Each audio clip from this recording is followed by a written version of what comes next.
Hello friends, এই দেখছেন আমার মিষ্টি তেঁতুলের গাছে ফুল। গাছটির বয়স প্রায় 12 বছর। টবেই করেছি, প্রুনিং করে করে বুশি করে নিয়েছি। গাছে দুবার বছরে ফুল আসে, মে জুন মাসে একবার, সেপ্টেম্বর অক্টোবর মাসে একবার। তবে এই সময় পুরো গাছ ভর্তি ফুল নিতে হলে নাইট্রোজেন ছাড়া কেবল পটাশ দিতে হবে। চাইলে আপনি শুধু পটাশও দিতে পারেন, লাল পটাশ যেটা।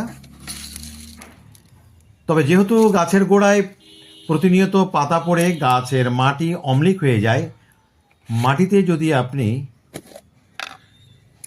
বেকিং সোডা দিতে পারেন 1 চামচ, তাহলে কিন্তু আপনি ভালো রেজাল্ট পাবেন।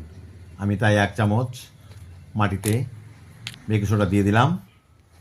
গাছ অবশ্যই রোদে রাখবেন, জল শুকিয়ে যাওয়ার পর জল দেবেন, দেখবেন গাছ ভর্তি ফুল আসবে।